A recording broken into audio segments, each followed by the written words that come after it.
جناب اشرف التفاسیر جلد نمبر 2 حکیم الامت مجدد ملت حضرت مولانا شاہ اشرف علی تھانوی صاحب رحمۃ اللہ علیہ، سورہ نحل آیت نمبر 99، ترجمہ اس کا بس شیطان کا، اس کا بس ایسے لوگوں پر نہیں چلتا جو ایمان لائے ہیں اور اپنے پروردگار پر بھروسہ کرتے ہیں۔ سنتے جائیں، اللہ والوں پر شیطان کا قابو نہیں۔ گڑبڑ ہو سکتی ہے کیونکہ معصوم نہیں ہے نا۔ میں تو الحمدللہ اللہ کے کرم سے 13-14 سال ان کو دیکھتا ہوں کہ اللہ کے ولی بنے ہوئے ہیں، اور جن کو آپ جانتے ہیں میں صرف وہ نام لے سکتا ہوں: حضرت تھانوی رحمۃ اللہ علیہ، مولانا الیاس صاحب رحمۃ اللہ علیہ، مولانا زکریا صاحب رحمۃ اللہ علیہ، مفتی اعظم مفتی شفیع صاحب رحمۃ اللہ علیہ، بہت لمبی لائن ہو جائے گی، شیخ العرب العجم عارف باللہ حضرت مولانا شاہ حکیم محمد اختر صاحب رحمۃ اللہ علیہ، شاہ عبد المتین بن حسین صاحب دامت برکاتہم، حضرت میر صاحب رحمۃ اللہ علیہ۔ یہ بچپن سے نیک تھے، بچپن سے اللہ کے ولی تھے۔ سنت کا لباس، ٹوپی، ماں باپ کو نہ ستانا، سنت پر عمل کرنا، مادرزاد ولی تھے۔ مادرزاد ولی لاکھوں میں چند ہوتے ہیں، باقی سب میرے جیسے معافی کرتے ہوئے اللہ والا بنیں گے، چاہے 1 کروڑ زنا کر لیا ہو۔ بار بار اس کی تفصیل بتا رہا ہوں بار بار، اور ابھی 1.5 مہینہ ہو گیا عشاء کے بعد روزانہ 15-20 منٹ اللہ کے معافی کا مضمون بیان ہو رہا ہے۔ اب تو اچھے خاصے ان کے پاس جمع ہو گئے کہ بیان روزانہ الحمدللہ، لیکن صفحے ختم ہی نہیں ہوتے۔ 424 صفحے کے بعد 4000 صفحات اور ہیں اللہ کے معافی کے۔ اس سے اچھا ہے مایوس نہ ہو، اپنے شیخ سے پوچھ لے کہ معافی کیسے ملے گی۔ آج ہی ایک آدمی کو جذب کیا اللہ نے، موقع ہوگا تو بتاؤں گا۔ آج ہی اللہ نے جذب کیا ہے، اور جو زور سے پہلے یا زور کے بعد، پہلے رگڑا کھایا اس نے، زبردست ڈانٹ دیا میں نے میرے ساتھیوں کو، آپ لائے کیوں اس کے ساتھ، اس کا عقیدہ ہی غلط ہے، خود پرچے پر لکھا ہوا ہے۔ لیکن ماشاءاللہ اللہ نے جب نظر ڈال دی کسی پر تو خلاص توبہ کر لیا، ایمان تازہ ہو گیا۔ بہت بڑے گناہ گار لوگوں کے ساتھ شامل، ایسے کہ دوسری ساری دنیا کو کافر سمجھ رہے ہیں۔ 15 منٹ لگے میرے دوست کو سمجھانے میں، چہرے پر نور آ گیا، چہرے پر نور آ گیا الحمدللہ۔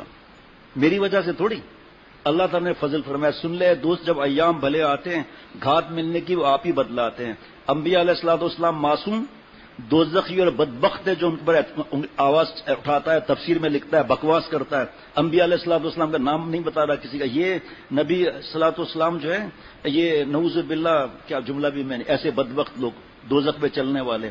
ہم میڈیا کو یہی چاہیے، ہمیں بھی شارٹ کٹیوں کو وہی چاہیے، دین ہمیں نہیں چاہیے، ہمیں میڈیا کا رنگین اسلام نہیں چاہیے، ہمیں وہی الہی چاہیے، آپ صلی اللہ علیہ وسلم کا طریقہ چاہیے، صحابہ رضوان اللہ علیہ مجمعین کا طریقہ چاہیے، اور جو چلیں اللہ والے جن کے ساتھ اللہ فرماتے رہو، اللہ تعالیٰ فرما رہے ہیں سب اپنے ہمارے پیاروں کے ساتھ رہو۔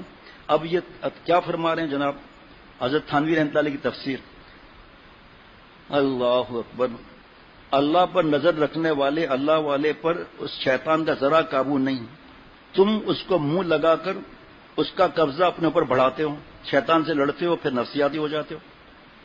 بس شیطان آئے گا ہی نہیں اللہ کے پیارے کے پاس، آئے گا ایسا نہیں کہ نہیں آئے گا، گناہ بھی کرائے گا شیطان، نفس خود بھی آدمی گناہ کرے گا، توبہ گناہ توبہ گناہ، اس کے بعد اللہ اس کو اپنا پیارا بنا لیں گے کہ میرا دروازہ ہی نہیں چھوڑتا، اب میرے سے گڑ گڑاتا ہے۔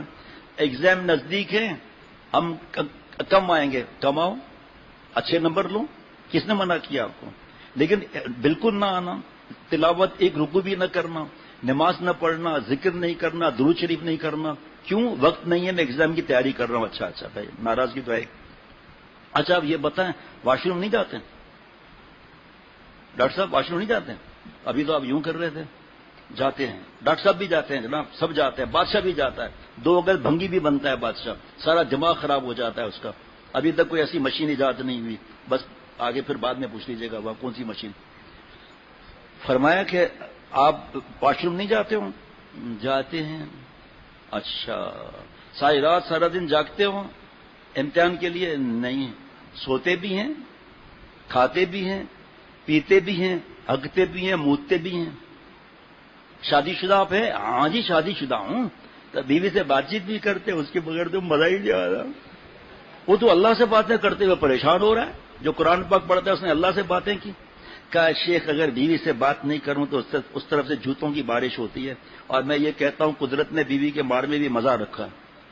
کہ یار تجھے سب کا ٹھائی میں، اللہ کا نام لینے کا وقت نہیں ہے، ہم کب کہہ رہے ہیں آپ کو ایک پارہ پڑھو، اللہ سے تعلق لگا رہے ہیں۔ حضرت عمر رضی اللہ عنہ قرآن پاک جو ہے چومتے تھے، آنکھ سے لگاتے تھے، سینے سے رکھ کر فرماتے تھے میرے رب کا منشور ہے، میرے رب کا دستور ہے، اور اتنا بھی وقت نہیں ہے، چل یار 10 آیتیں پڑھ لے، چلو بھائی 10 آیتیں پڑھ لیں، کتنا بھی وقت نہیں ہے، کوئی بات نہیں، چلو اور آگے چلو، اتنی آسانیاں کہاں ہوگی؟ شیخ الرب العجم عارف باللہ حضرت والا رحمۃ اللہ علیہ نے فرمایا قرآن پاک کھولو، تو قرآن پاک کھولنے کے لیے وضو کرنا پڑے گا نا، وضو کر کے قرآن پاک کھولو، چومو، آنکھ سے لگاؤ، سینے پر رکھ کر کہہ دو یہ میرے رب کا منشور ہے، میرے رب کا دستور ہے، محبت سے دیکھو اللہ تعالیٰ کا خط ہے ہمارے لیے دنیا میں رہنے کا طریقہ اور آخرت میں جنت میں رہنے کا طریقہ، بس 4 دفعہ ایسا کر لو، 5ویں دفعہ کہہ گیا چلو لاؤ 10 صورتیں پڑھ ہی لیتے ہیں، کتنا بھی ہم پڑھ لیں اللہ کے محتاج ہیں، کتنا بھی پڑھ لیں کلٹی بھی ہو سکتے ہیں، تو وہاں جانے کی کیا ترتیب کی؟ اس امتحان کی اتنی فکر اور آخرت کے امتحان کی کیا فکر؟